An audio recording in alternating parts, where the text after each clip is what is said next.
शिक्षाप्रद कहानी छोटी सी। राजू के दुख का कारण था उसे पुत्र का ना होना। हालांकि राजू की एक पुत्री थी जो बड़ी हो चुकी थी और उसके विवाह का विचार भी अब राजू करने लगा था। राजू अपने बुढ़ापे में संन्यास लेकर प्रभु भक्ति करना चाहता था, लेकिन उसके सामने सबसे बड़ी समस्या यही थी कि राज की बागडोर किसे सौंपी जाए।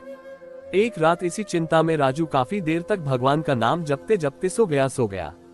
उस रात राजू को सपने में भगवान का साक्षात्कार हुआ और उसे उसकी सारी समस्याओं का समाधान मिला। सवेरे उठते ही राजू ने बड़े प्रसन्न मन से एक सभा बुलाए और ऐलान कर दिया कि उसके महल के दरवाजे पर को भी पहला आदमी आएगा, उसी से राजकुमारी की शादी की जाएगी और उसे ही राज्य का राजू घोषित किया जाएगा। सभी लोग जो सभा में मौजूद थे राजू का ऐसा अजीब ऐलान सुनकर काफी अचंभित हुए, लेकिन सभी लोग जानते थे कि राजू बिना बात के ऐसा कोई भी मूर्खतापूर्ण काम नहीं करेगा, इसलिए उन्होंने राजू को ऐसा करने का कारण पूछा।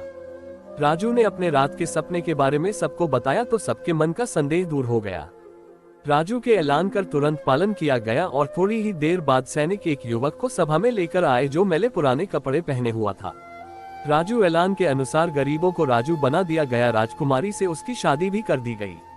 कुछ ही दिनों में ढूंढा राजू अपना सब कुछ त्याग करके प्रभु भक्ति के लिए सन्यासी बनकर जंगलों में चला गया।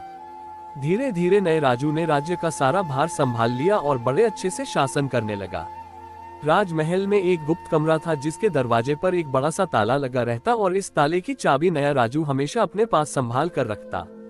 हर हफ्ते एक दिन राजू उस कमरे का ताला खोलता और आधे एक घंटा उसमें बिताने के बाद फिर से उसे ताला लगा देता। उस चाबी को राजू कभी किसी को छूने भी नहीं देता। अगर कोई उसे छूने की कोशिश करता तो राजू गुस्सा हो जाता। सेनापति, खजांची और सभी मंत्री बड़ी जिज्ञासा के साथ उस कमरे में क्या हो सकता है ये जानना चाहते थे।